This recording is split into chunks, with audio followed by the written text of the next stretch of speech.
like yourself, where I can extract that knowledge for the sake of the world, but also obviously for the sake of my own curiosity. So I don't know if you're familiar with this show called Black Mirror, but it's a horror show without ghosts. The villain or the ghost is the dark aspect of technology. So they try highlighting technologies that already exist around us or are currently being developed in the present, and how those technologies will affect human life. And one of the hot topics within Black Mirror, as well as the show called Severance, is what we call the computer brain interface. Now, sir, you're a brain surgeon, but I have hung out with you as well. So I know that you're a student when it comes to the subject of neuroscience. Um, you're already working with stem cell therapies. I think that you're one of those doctors who's on the cutting edge of medical tech. My first question to you is related to this computer brain interface angle. Uh, I think it's going to be made completely public within 5 years' time. How long have you been a brain surgeon for? Since 1992. Okay. So 30 years. 30 years, yeah. Did you ever think of this reality where technology will make its way into the biology of the brain? Well, actually, that's a very interesting question because I've already done this. So, in the late 1990s, I was the first to do something called motor cortex stimulation for intractable pain, where we took electrodes and implanted the electrodes onto the motor cortex and then connected it to a pacemaker which was below, and that stimulated the motor cortex and removed the most difficult and intractable pain that there was. What is the motor cortex? The motor cortex is a part of the brain that actually controls our movements. But when the motor cortex gets stimulated, it suppresses the pain, And so there was, pain which would not respond to anything. We were able to do that. So my first experience was in implanting electrodes on the brain. Subsequently, I implanted a lot of electrodes for patients in coma. So we have patients in intractable coma who are just unconscious in a vegetative state. And what we would do is we would take electrodes and put it implanted in the cervical spine and again stimulate the brain so that if there was any possibility of recovery, they would recover. So I've already worked with this.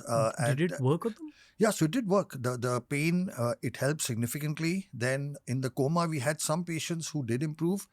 And one of them was actually Ramnath Parkar. He was a well-known cricketer. He used to open with Gavaskar. He had a very severe accident and injury, and I did his stimulation operation. In fact, the whole Indian cricket team had a benefit match just to be able to support him for that. Okay. So I've already done this. But when I was doing this, the technology was not as refined. The electrodes were larger. The equipment was a little, what it was 15, 20 years ago. But now with everything getting, microized, smaller, more easy to control. Earlier we had to, have wires coming out and stimulators. Now you can do a whole lot of this wirelessly. I believe the future will be an interface of technology with the brain, because at the end, the human brain is also, one of the most fascinating, brilliant, computer-like creations that nature has ever evolved. Yeah. I'm an engineer, you're a doctor. I see the world in terms of systems, flowcharts, and perhaps the flow of electricity and power within those systems. That's what a computer is. It's a flow of electricity. That's not exactly how the human body and brain operate. Even though it's a very complex system, even though it has its own form of electricity. Do you visualize a future where all of us in this room will actually have chips implanted in our brains? All right. So the brain also functions through transmission of electricity. Is this the basis of computer brain interfaces? Partly. Okay. Partly. So what you have to understand is that in the brain, everything is equilibrium. Okay, everything is balanced. For every one action, there is a counter action. So the brain is in a constant state of awareness. And then when you decide, I have to do this, now to do this, the other things have to be suppressed, right? And then you focus on this one thing. Now, using electrical interface, it's possible to enhance or suppress. And sometimes it's not just stimulation. Sometimes you want to inhibit something, and sometimes you want to stimulate something. So there are three ways to do it. You can do it chemically through drugs. Okay, you can do it biologically. From the work I do, that is using stem cells. You give stem cells and then you stimulate parts of the brain, or you could do it electrically. And I think the future with chips getting smaller, we'll be able to enhance our ability to do things. We'll become more efficient. I believe it is the future. Okay. What's the first practical superpower that these computer brain interfaces will give us? Because I know that Neuralink, which is Elon Musk's organization, their first game is to help people who are dealing with any kind of neurological issue. Once they get past chapter 1 of their journey, I am pretty sure they're going to go into some kind of brain enhancement or ability enhancement product when it comes to those computer brain interfaces. So because you're a brain surgeon, my question to you is, what's the first likely superpower that we will gain as human beings? So, like you said, first is about disease and disorders. Yes. The most important thing that we see right now is paralysis or stroke, So when somebody is paralyzed, half the body is not moving. And by using this, we are likely to be able to give movement back. That's one hope. Also, there are several other diseases, in adults, for example, in dementia or Alzheimer's, there's a likelihood that by stimulating various parts of the brain, we'll be able to enhance the memory. And we may not be able to improve the condition, but we may be able to slow down the deterioration. Now, when it comes to regular people who don't have a medical problem, what is the future for us? So the future for us is going to be in the ability. So each one of us first have to, each one of us is different. Each one of us has different skills. Like you were in a class, maybe somebody stood first, okay, but that person may not have been good in sports. Or somebody stood 10th, maybe he was a good cricketer, but he couldn't paint. And somebody stood maybe 20th who was a great painter or a musician, but could not play games or study. So each one of us is different. So today, the concept of what is normal is being removed, and people are being looked at either as neurotypical or neurodiverse. This is especially with relation to conditions like autism and intellectual disability. We are saying, don't look at anybody as being less than. Somebody is typical like us and somebody is different or exceptional like the others. So the enhancement, one of the things that we may work on is memory, right? We might be able to, I'm not saying I'm for it, okay, but it may be likely that we may be implanting chips that may enhance our attention, focus, and our ability to memorize. Now, that may not be needed today. See, times have changed. When we were students, we didn't have the internet, we didn't have computers, we had nothing. So we had to memorize. Today, the need for memory is not there as much, right? However, it is likely that by doing this, the ability to be able to take on and handle large volumes of data may be improved. Okay, that's one of the first things that people may be interested in. And I believe that what is needed is a combination of all of this, and that the traditional systems of education now, the traditional systems of evaluating are all going to go in the dustbin soon, okay? Because you don't need the many things that you were taught earlier, you may not need now.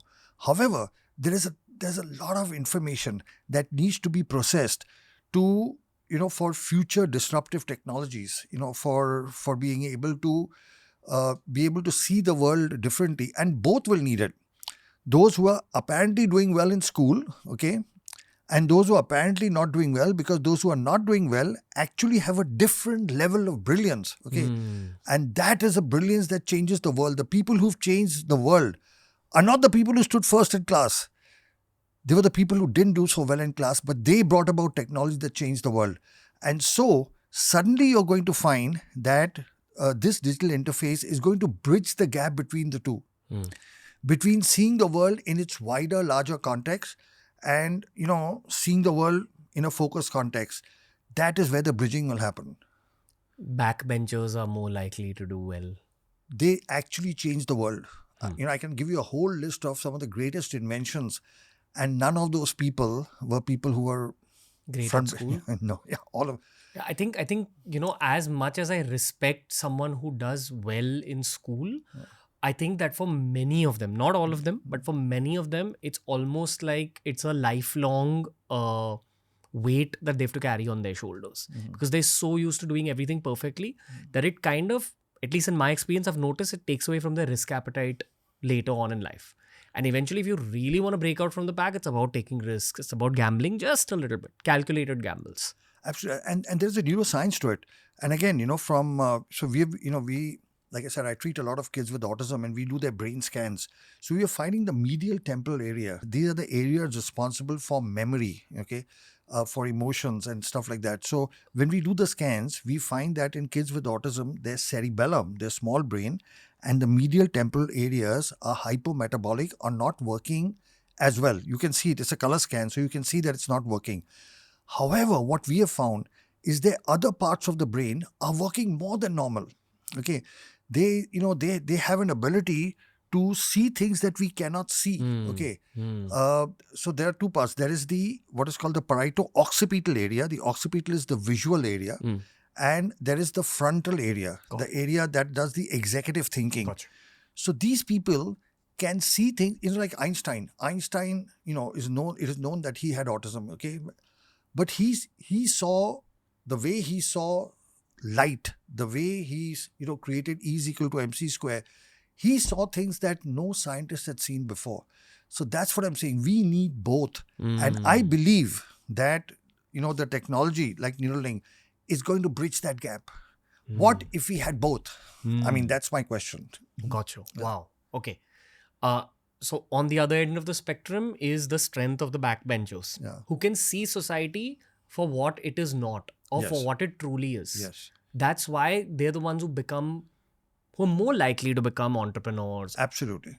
Because what is Absolutely. entrepreneurship? It's 0 to 1. It's creating something that doesn't exist. Yes.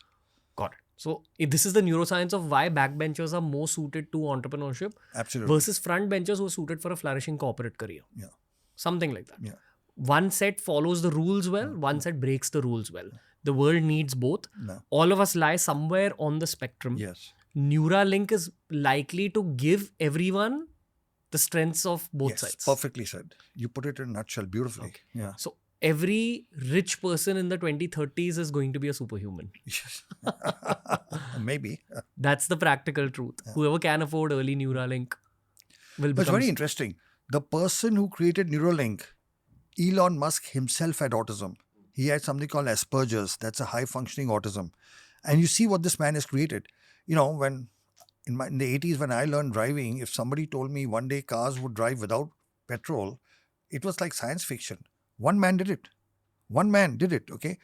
He's talking of sending missions to Mars. He created Neuralink. So he himself is a classic example of somebody who may not have been a topper in his class, but see what he's accomplished. He's a living example. Hey, if you enjoyed today's clip, make sure you check out all the other clips we've uploaded on this channel. You'll find a clip related to almost every single topic as long as you're willing to search for it.